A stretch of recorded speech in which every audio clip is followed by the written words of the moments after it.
Welcome to Grace Fellowship Baptist Church Wednesday evening Bible study for Wednesday, July 10th, 2024. We are in the book of 2 Kings, chapter 6, and verse 24. Sometime later, Ben-Hadad, the king of Aram, mobilized his entire army and marched up and laid siege to Samaria. Let's back up just a little bit. Last half of verse 23. Verse 23. So he prepared a great feast for them, and after they had finished eating and drinking, he sent them away, and they returned to their master. So the bands from Aram stopped raiding Israel's territory. What's gone on right before, the king of Aram, Ben-Hadad, had sent raiding parties in, and they were continually being thwarted because Elisha would tell the king where they would be coming, and they would get out of the way.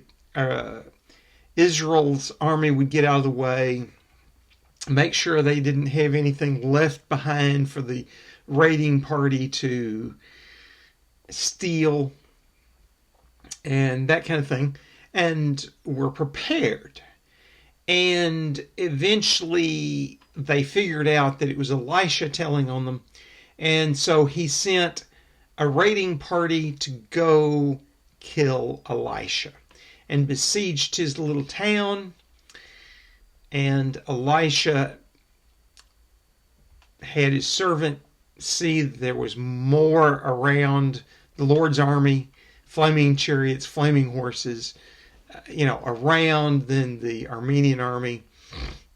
And then he prayed that they would be blinded.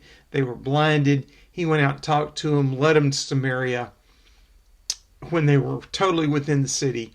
Then he asked for them to receive their sight, and they did, and the king of Israel basically captured them. And he fed them, and they quit coming into the country because, they realized we're never going to defeat this prophet. It's pointless. Let's quit doing pointless activities. Let's go somewhere else. Now in verse 24, the king sometime later has decided, we're just going to defeat the whole country. And they invade with the whole army. And they've laid siege to Samaria. Verse 25. There was a great famine in the city. The siege lasted so long that a donkey's head sold for 80 shekels of silver and a quarter cab of seed pods for 5 shekels. Walled cities contained storehouses. They had food and weapons and stuff in them, and they were prepared to withstand a siege for a while. But eventually they would run out of supplies. And it was always a race to see who ran out of supplies first. The army in the field or the city with all its stuff. And who had more resolve.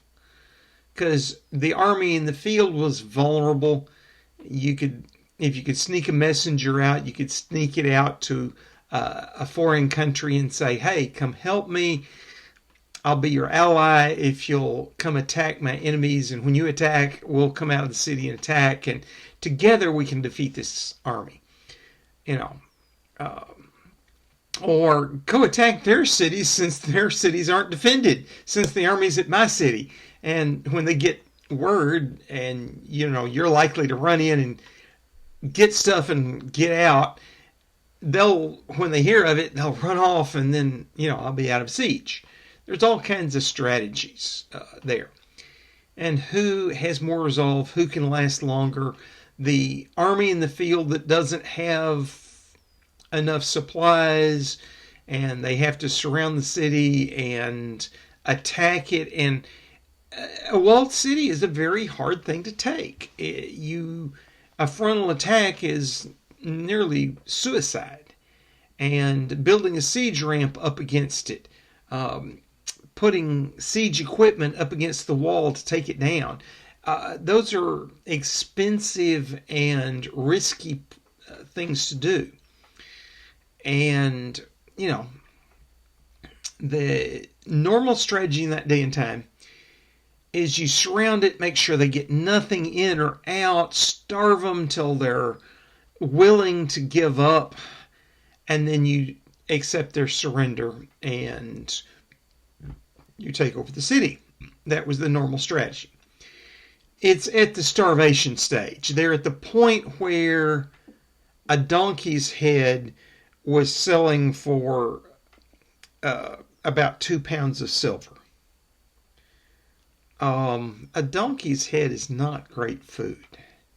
2 pounds of silver is a lot of money. The word that in this translation is translated seed pods had 2 different meanings. One of it was literally dove's dung. Doves will be able to fly outside the city. They will eat food, seeds, insects, things, and come back in the city where they roost and poop. And it's actually minimally nutritious. If you're starving to death, I'm sure it's not pleasant to eat. It's not got a lot of nutrition, but it's better than starving to death. And I'd rather eat the pigeon personally. In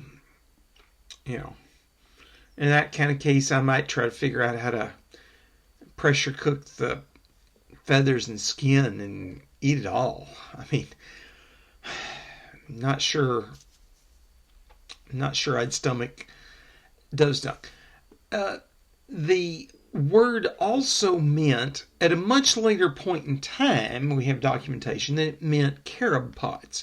Now, carob pods don't have a lot of nutrition. They have some. It's not, you're not going to have great life eating them. You're slowly starving to death instead of quickly starving to death. Same thing with dove's dung. We have documentation before this period in time, it only meant dove's dung. We have several hundred years later documentation that it meant carob pods, the same word. And it's because the carob pods and seed look somewhat like dove's poop. And so when they were introduced, they got named that kind of derisively. It was a food that didn't have a lot of food value. And it was only later that they learned that if you roasted the carob seed, you made a delicious flavored product that was good for flavoring other things. And some people describe it as similar to chocolate. I've had roasted carob, and it's not as bitter as chocolate. It is slightly sweet inherently, and so if you make it with a milk product, it tastes somewhat like milk chocolate. It tastes like a cheap milk chocolate.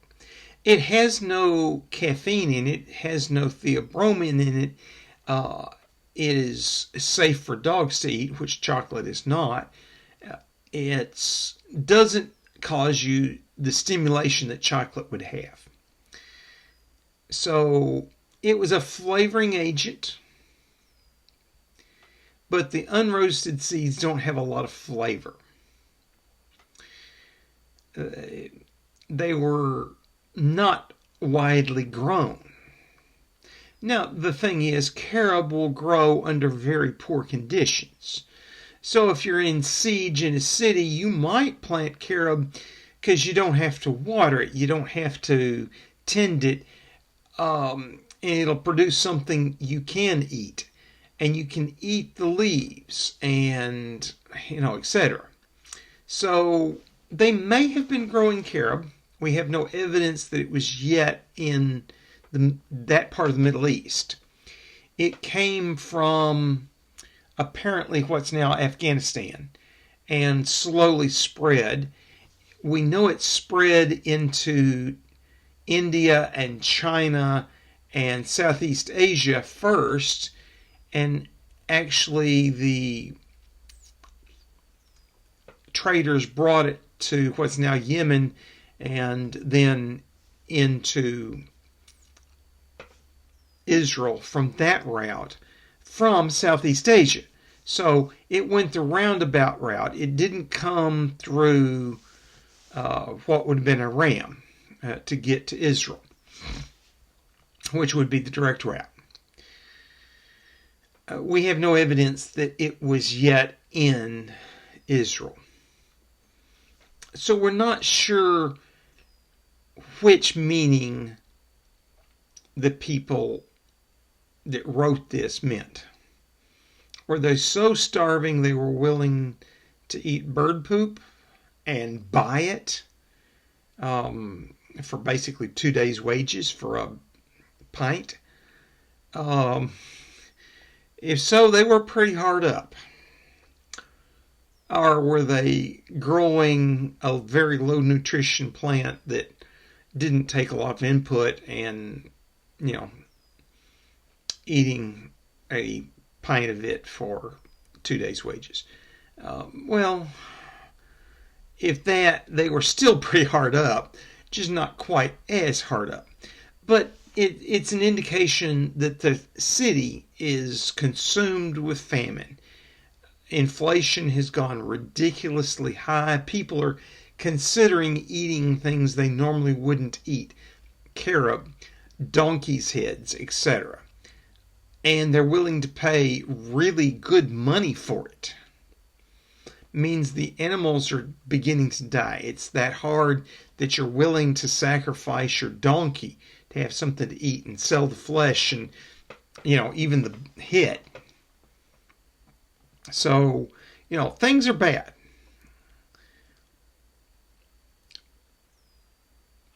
Verse 26, as the king of Israel was passing by on the wall, a woman cried to him, "Help me, my lord the king."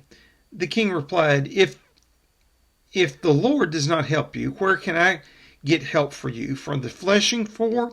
From the winepress?" Then he asked her, "What's the matter?" Now, the thing is, this is a king that does not worship Yahweh.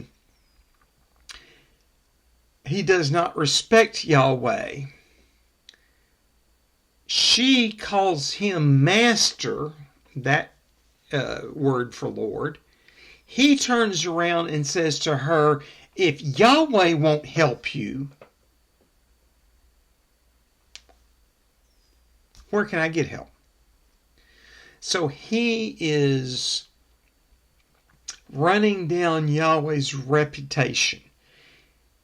He's thinking that Yahweh is cursing Israel, that Elisha and his God are putting this curse on him and his country. That's what that implies. And he's trying to, shift the blame from his bad politics, which is one of the things people are going to be thinking. If you'd been willing to deal with Ben-Hadad, we might be having to pay taxes, but we wouldn't be starving to death. And of course, while you're starving to death, it's real easy to second guess something that when it happened, you were like, yeah, the king shouldn't let Ben-Hadad have a penny. We can withstand this siege. And now, months later, you're starving to death, and suddenly you think, oh, he made the wrong decision then, even though you agreed with the king then. And that's the way the public is. And he's trying to shift blame and blaming Yahweh, trying to run down Yahweh's reputation. Middle of verse 28. She answered, "This woman said to me, 'Give up your son so that we may eat him today, and tomorrow we'll eat my son.' So we cooked my son and ate him. The next day I said to her, 'Give up your son so we may eat him.' But she had hidden him." The famine has gotten so bad, women are eating their own babies. And her complaint to the king is, "This woman and I had an agreement we'd eat my son first and hers next, and then she hid him and we can't eat him." And she's wanting justice. She's wanting the king to make that woman kill her son and let's eat him. That's how depraved they were because of the famine. They're willing to openly admit they're cannibalizing their own family.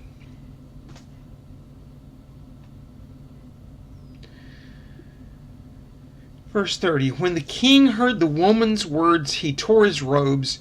As he went along the wall, the people looked, and there underneath he had sackcloth on his body. He said, "May God deal with me, be it ever so severely, if the head of Elisha, son of Shaphat, remains on his shoulders today." So, tearing your clothing was a sign of grief, a sign of stress, and he does it when he hears that because he knows how bad the famine is if somebody's willing to openly admit. Because there's basically no societies on earth that survive very long that put up with cannibalism. They might turn a blind eye to it during a famine like this, in a siege, and pretend it didn't happen, but they're not going to condone it. And the king is not going to pass judgment and declare that the other woman's son gets to get eaten. That's probably as bad for his politics as not giving the woman justice, or worse. And he tears his clothes. He doesn't know what to do. And people see under his torn robe, he has sackcloth on. He has rough clothing on for underwear. And it's a sign that he is imploring God, whatever God he's imploring, to solve the problem. And the people know he's in stress just from him tearing his clothing. And they know he is entreating God by the underwear he's wearing, that, he's trying to get God to pay attention and solve it. And when he hears that, since he's blaming Yahweh and he's blaming Elisha, he promises himself, he swears, "I'm going to have Elisha killed today. I'm going to have his head taken off." Just like his dad and granddad, and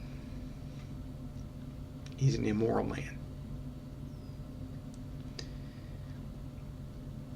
Verse 32. Now Elisha was sitting in his house, and the elders were sitting with him. The king sent a messenger ahead, but before he arrived, Elisha said to the elders, "Don't you see how this murderer is sending someone to cut off my head? Look, when the messenger comes, shut the door and hold it shut against him. Is not the sound of his master's footsteps behind him?" While he was still talking to them, the messenger came down to him, and the king said, "This disaster is from the Lord. Why should I wait for the Lord any longer?" So Elisha is sitting in his house, and the elders are people who rule. Think of it as city council, mayor. He probably has elders that are from the school of prophets, And they're there in a prayer meeting with Elisha. They're imploring the Lord, Yahweh. And he receives this message from Yahweh. The king sent a messenger to kill me. Shut the door, hold the messenger out, and the king's going to come right behind him. And, basically the messenger shows up and they shut the door, hold it, and the king shows up right just immediately. That's the way this is told. So, the king is coming to make sure his command gets fulfilled. And Elisha has his people protecting his life. They're not soldiers. They don't have weapons, but they have Yahweh protecting them. And when the king gets there, the king declares that the disaster is from Yahweh. He's using that instead of Adonai.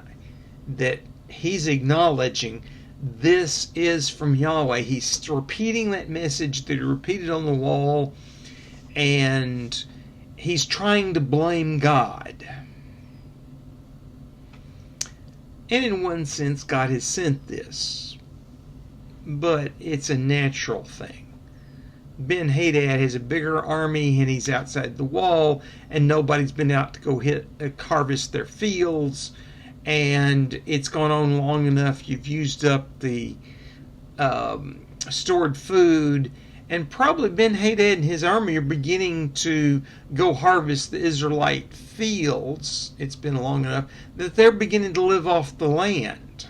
They're not plundering, they're farming, but they're stealing the Israelites' crop, and so they're going to be able to last longer because they weren't able to carry that many supplies, and they don't have a supply chain going back home and running back and forth and getting supplies from home. And so they're sitting there basically stealing the agriculture of the land as it comes ripe to make do.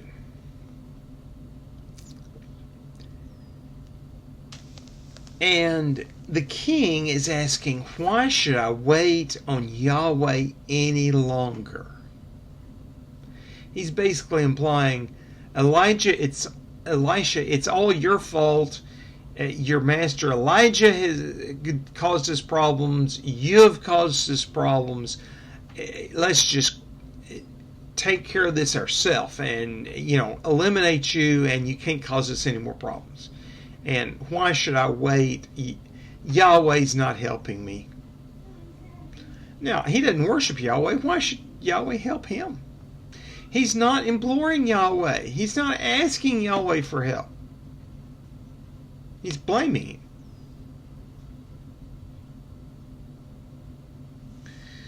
Chapter 7, verse 1. Elisha said, "Hear the word of the Lord.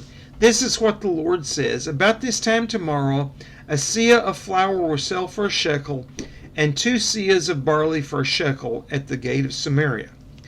Now, a seah was a measure of volume.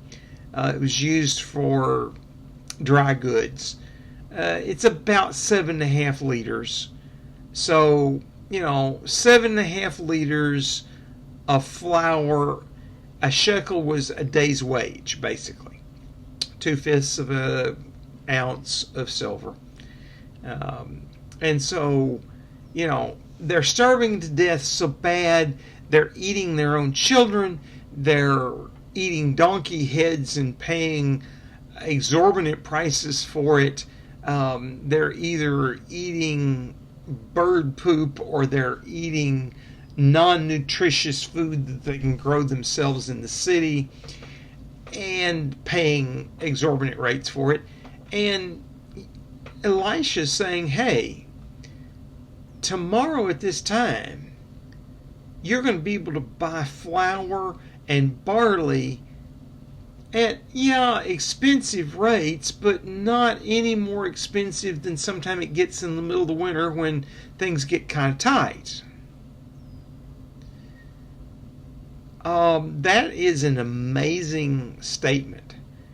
Um, let's face it, 7.5 liters of flour is, a lot of flour. You can make a lot of bread with that. You can feed a lot of people for a day's wage. It's during harvest season. It'd be more like a bushel for a day's wage. Right before harvest season starts, it might get this kind of expensive, but hey, you can afford to pay for it, and a day's wage you can feed a rather large family something to eat. This is not. It's considering the famine in the land, it's an astounding price. The price plummets, and it's affordable price. Verse 2. The officer on whose arm the king was leaning said to the man of God, "Look, even if the Lord should open the floodgates of heaven, could this happen?" "You will see it with your own eyes," answered Elisha, "but you will not eat any of it." So the king is so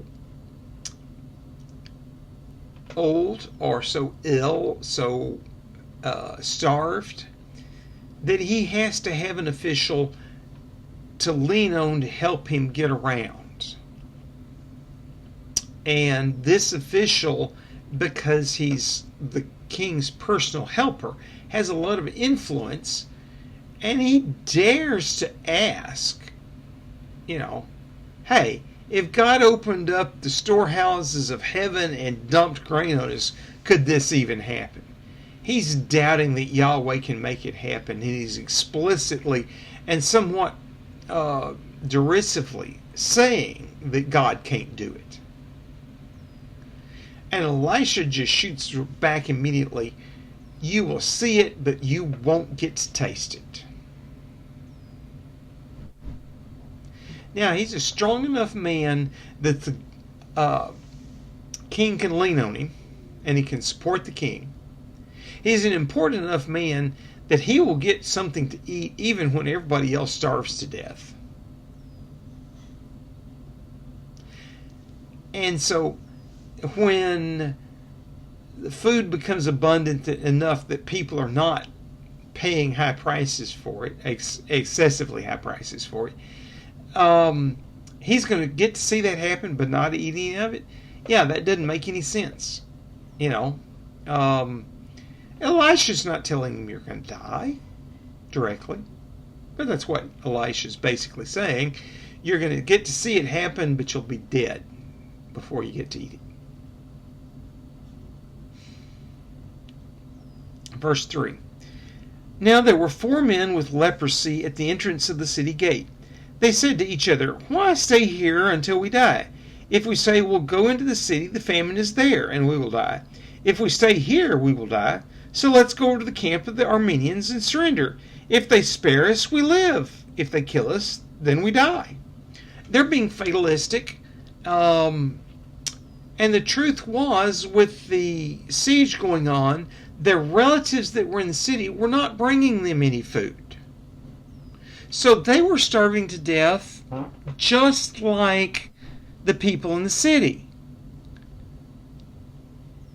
And they couldn't go out to the fields to harvest, and they were basically just sitting there slowly starving. If they went into the city, there's no food in the city, and nobody's, they're not going to be allowed in because they have leprosy.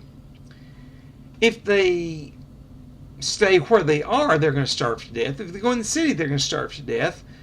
If they go over to the Armenians might treat them as prisoners of war and feed them and use them as slaves, but hey, they're going to be alive. And they probably know that the Armenians aren't going to exclude them from society the way the Israelites do. So they might get a step up. And at worst, the Armenians could do is kill them. The same thing's going to happen to them if they stay there or go into the city, either one. So let's go and see. Let's just quit sitting here and doing nothing. Let's go to the Armenian camp and see what goes on. At worst, we're dead just like we are right now. And maybe we get something to eat, maybe we don't.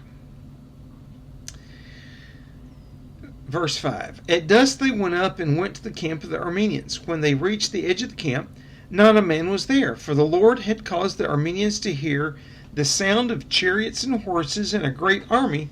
So they said to one another, Look, the king of Israel has hired the Hittite and the Egyptian kings to attack us. So they got up and fled at the dusk and abandoned their tents and their horses and donkeys. They left the camp as it was and ran for their lives. So God caused the Armenians to hear a sound they interpreted as there's invading armies in the land. And this was one way that sieges ended, is the king sent a messenger to some other king that he could make an alliance with and basically ask him to invade the land and attack his enemy. And there was always some politics and some way you normally became a vassal of the king that saved you. But you had to make a choice, or you're going to be a vassal of the king that has invaded your land and starved you to death, or be a vassal to somebody that lets you continue to be king in your land. Normally the invading king didn't put up with the king that made him sit on the battlefield and starve the city to death, staying on the throne. He'd put somebody else on the throne. So hiring some other army to be mercenaries for you was a way for that to end. And the Armenians hear this sound, and it sounds like an invading army, and they jump to a conclusion, and they're scared for their life. In fact, they're so scared they run away without even getting on their own horses and donkeys. They don't grab their goods, they just leave, which makes no sense.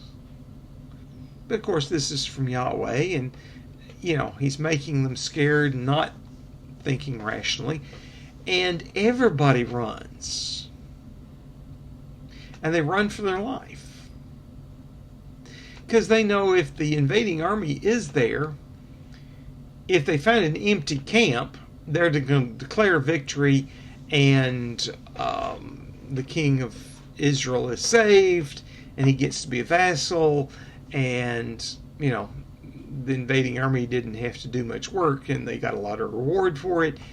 And if it's and they want to get out of Dodge before the army starts chasing them. In that kind of case, it's better to grab a couple of days' lunch and jump on the back of your horse, because the horse can run further and faster than you can. And to grab your weapons, so that if the army chases you, you got a fighting chance. No, they don't do that. They just leave everything. They leave their lunch, they leave their weapons, they leave their animals. They're just running. That tells us things were pretty bad in the camp too. They were no fit shape to fight. They were starving to death too. And they weren't thinking when they heard the invading army. They knew they couldn't stand up to a real army. They'd been in the field too long. They had too little rations. Things weren't going well. And, they thought they were defeated. Verse 8. The men who had leprosy reached the edge of camp and entered one of the tents. They ate and drank and carried away silver, gold, and clothes, and went off and hid them. And they returned and entered another tent and took some things from it and hid them also. So they began looting the camp, and they ate their meal.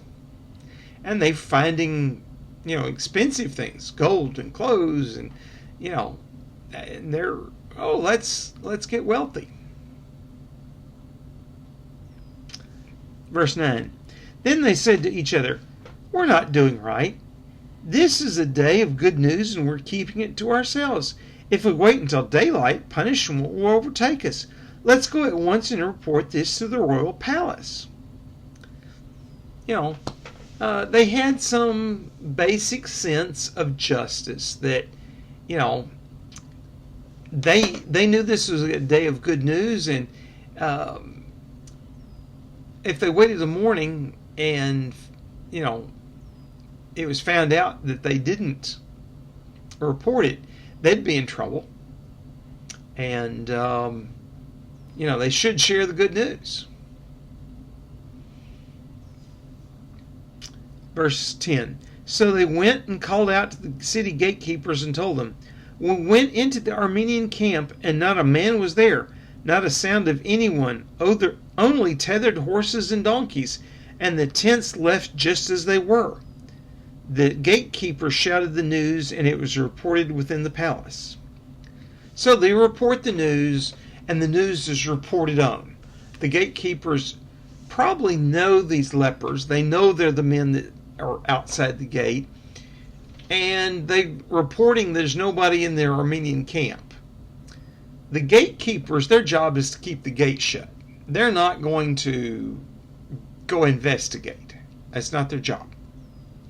But they're also to report news that they see and hear, and inside pass it up the chain of command. So they do, and it goes all the way to the palace, because that's where that kind of news needs to go.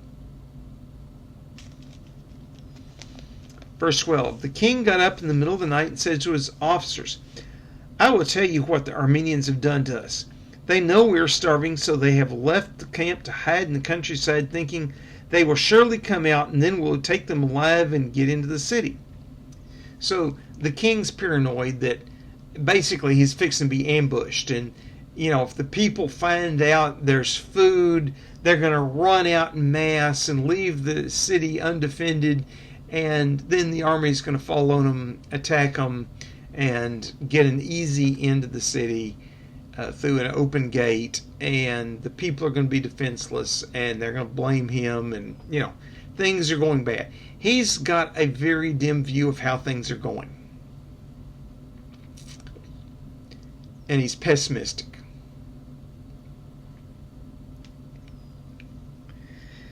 Verse 13. One of the officers answered, have some men take 5 of the horses that are left in the city. Their plight will be like that of all the Israelites left here. Yes, they will only be like all these Israelites who are doomed.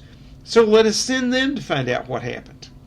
So he's basically saying, hey, militaries work on intelligence.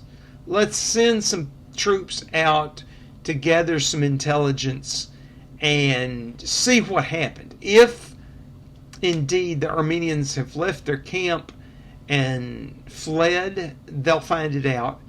And if they go out and find them in ambush around, at worst they die in battle trying to defend the city, and the Armenians know that we know that they're in ambush.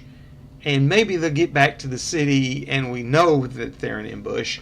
And if we know they don't return, we know they were ambushed. And, their fate is no better or worse investigating than if they sit here.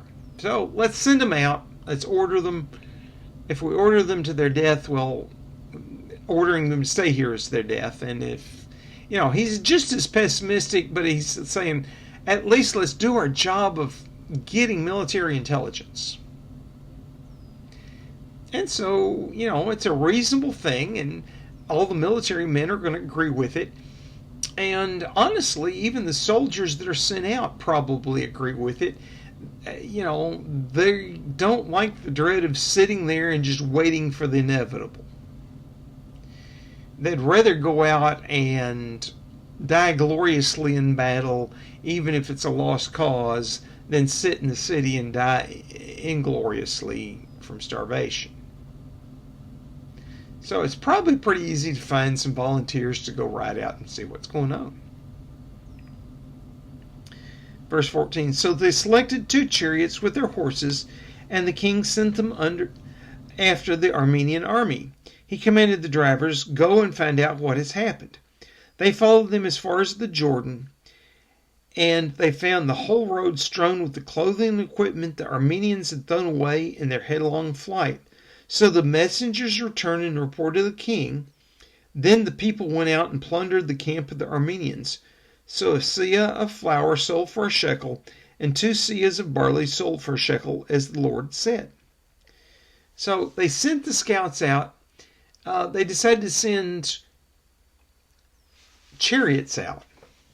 A chariot had a chariot driver and some horses, and it pulled, and it was faster than walking. It was slower than a man just riding a horse, but it was also better defended because it was basically a mobile fort. It was the tank of the day. And it would also have at least 1 warrior in there to defend the chariot, and the chariot itself could be used as a weapon. The horses, they had stood a better chance of, if they ended up in an ambush, getting out of it and coming back to the city. And a chariot that was well driven could go almost as fast as a horse with just a rider on it. Not quite as fast, but if the warrior was defending the back of the chariot as they fled, he could probably take care of, a few horsemen chasing him, and they could make it back to the city, or at least make it back close enough the city would know what's going on, see it happening, and know that it was an ambush. So chariots were the obvious thing to do, and some military men did some thinking, and they sent 2 chariots. Depending upon the design of the chariots had 1, 2, or 4 horses, typically. 1 horse chariots tend to be slow and small. They were used generally for scouting when you already knew where the enemy was and you just need to know more about him. Because everybody knew a 1 horse chariot was not a big threat, and they didn't go out and attack it. A 2 horse chariot was cheaper but pretty effective, but was slower than a 4 horse chariot. A 4 horse chariot was an awesome war machine. It could have more than 1 warrior in it, and they could very often, in an emergency, run as fast as a horse with a rider. The scripture doesn't tell us what they used, but depending upon what they had, if they sent 2 4-horse chariots out to investigate, they had planned that, hey, if things get worse, get bad, try to make it back to the city, and you'll at least stay far enough ahead that even if you die, we'll know what's going on, and you'll get your intelligence back to us the way that's your job to do. So you got a good chance of surviving and doing some damage, and at worst you die in battle, and we know what's going on. But the thing was, the Armenians had fled, and they were able to follow them all the way to the Jordan River. From Samaria, the Jordan River is about 15 to 20 miles away. Depends upon exactly which route they went. If they went straight to Aram, it's closer to 25. If they went, straight down to the Jordan, it was about 15, but that wasn't a good place to cross. The good place to cross was about 20 miles away. So 20 miles was a hard day's travel for warriors. And since sometime in the evening, they have fled and gone at least 15 miles, or probably 20, maybe 25. And the chariots, of course, being horse-drawn, they can go that far and back easily in the night. And they're finding the whole way there's just abandoned equipment and abandoned clothing. And the army's fled. And they see the panic, the evidence of the panic on the roadway. They know that the army is not in ambush. That indeed the camp is open to plundering. And they come back and report it. And, the king opens the gates and the people go out and they plunder the Aramean camp.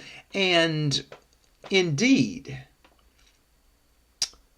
the prophecy that Elisha said happened. The price was what he said it would be. Verse 17, now the king put the officer on whose arm he leaned in charge of the gate, and the people trampled him in the gateway, and he died just as the man had foretold when the king came down to his house. It happened as the man of God had said to the king. About this time tomorrow, a seah of flour will be sold for a shekel, and 2 seahs of barley for a shekel at the gate of Samaria. The officer had said to the man of God, look, even if the Lord should open the floodgates of heaven, could this happen? The man of God had replied, you will see it with your own eyes, but you will not eat any of it. And that is exactly what happened to him, for the people trampled him in the gateway, and he died. In other words, he was in charge of keeping order in the gateway, and he opened it, and the people started orderly leaving, but the people behind were like, hey, we're not being attacked, there's food, let's go, and started pushing and shoving, and he gets trampled to death by the mob. They don't care about him. They're starving to death. They're tired of eating their own children and their own donkey and, scraping up bird droppings and eating them. And, they're going to get some. And they go out and plunder the camp. And in the process, the king's official dies by being trampled. We call it a crowd surge today. Yeah, same thing. And Scripture, they double recorded this to emphasize that what Elisha had said happened exactly the way it said. And that the officials that didn't believe suffered the consequences. And indeed, Elisha was right. And this was not a punishment from Yahweh, but this was indeed Yahweh saving the people. And it's not Yahweh's fault. And if they'd believed Yahweh and worshipped him, it might have been prevented, or, it might have gone better. So Yahweh's making the point, I can do with you what I want to do with you. And I can save you, I can kill you, I can do anything. You need to worship me. And you need to leave my messenger Elisha alone, because he's doing my work. And we see some of the country's officials, the elders, being with Elisha and worshiping Yahweh and praying, and they're in the prayer meeting trying to implore Yahweh to take care of this. I mean, they're going to starve to death too. It's not like, Elisha goes back in the back and prays and reaches in the empty grain barrel and pulls out a measure of grain and hands it to the cook and says, hey, cook again. And tomorrow he goes in there with another pitcher and grabs another pitcher of grain out of an empty barrel. And no, he's starving to death just like everybody else. It's in his interest for Yahweh to save them, because he knows he's not saving anybody. He's just a prophet. And Yahweh answers and saves Israel once again. The Armenians were not supposed to win this battle. In fact, we're going to read in the next chapter that Elisha finally gets around to doing what Elijah should have done when he should have anointed Elisha. Elisha should not have had to wait to see Elijah go up to heaven to know whether he was going to be fitted with God's Spirit. And God is still going to do what he meant to do. Holy Father, you are the Almighty. You're the Lord of hosts. Kings and armies answer to you. In fact, kings answer to your prophet. The Armenian king Ben-Hadad was more scared of your prophet than the king of Israel. The king of Israel was more scared of Elisha than he was his own God. Because you are the living God and your prophet is doing your will. And you are defending your prophet and you're defending your people. And the kings understand the real world implications of that, even though they don't want to worship you. And you caused it to happen.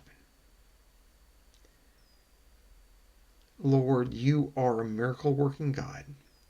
You are powerful. And you work sometimes through natural means to create that miracle. An army getting scared and running for his life. And the people plundering the camp. And ending the siege and ending the famine. And the official that belittled you, trampled to death. So he's got to see it happen, but not eat any of it. Because he died doing his duty. Lord, you are an awesome, creative, wonderful God. We look forward to how you're going to bring history to an end. It's going to happen exactly as you said, and we look forward to that. We see some amazing images that you've said, and Lord, we just want you to come quickly, that you will resolve this mess that history has become because the people here on earth ignore you, do their own thing, think they're in charge when you really are in charge. Yet you're bringing it about exactly like you told your prophets you would. Lord, we ask that you come quickly. That day when you will return to earth to rule as King of Kings and Lord of Lords will be soon. That there will be a time of peace and prosperity and justice here on earth. In your holy name, amen. I am your host, Frank Reich, Associate Pastor of Family and Ministry at Grace Fellowship Baptist Church, and this has been the Wednesday evening Bible study for Wednesday, July 10th, 2024. Today is Sunday, June 30th, 2024, and we had a wonderful vacation Bible school this week. As you can see, I'm wearing the fashion of the week. And this was VBS Sunday, and we had a good VBS Sunday. Yesterday was VBS Family Day, and got to meet a lot of parents and have a lot of good interaction with parents and, of course, the children. And they enjoyed themselves. When we were shutting things down, I kept hearing, One more time through the water slide, please. Do we have to go? Can I have another snow cone? Can I have some more popcorn? Well, they've shut it down. Maybe they have one left if you get in there fast. But if you go down the water slide, you know you're not going to. Make a choice. And the kids were like, "Oh, do I slide or do I go in? Do I you know?" And kids being kids, yeah, we had a good time. And I would say good time was had ball. I think we made some good impressions on some parents. I had a lot of good discussion with parents, and they are impressed with our church and how we love their children and how we teach them Scripture. We need to capitalize on that, and we need to go out and visit the families. We need to, on the July 28th, I think it is, the Sunday that Becky has said is VBS follow-up day, we need to show up and deliver the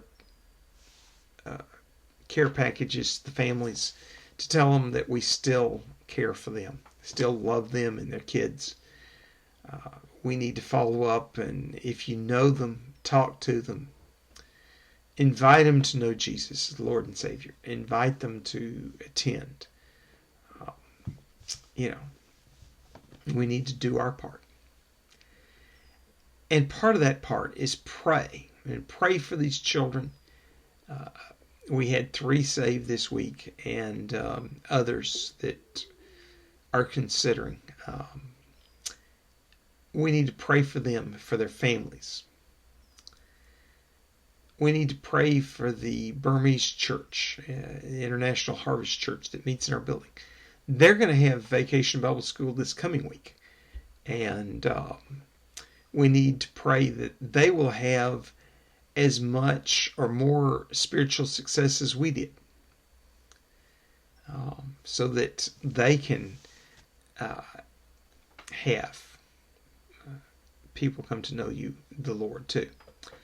I hope to see you Wednesday night, which will be July 3rd, and we'll discuss chapter 5, or the early part of chapter 6, and that was last week's. And then I hope to see you Sunday at church. If not, we'll see you here on YouTube. You have a blessed week.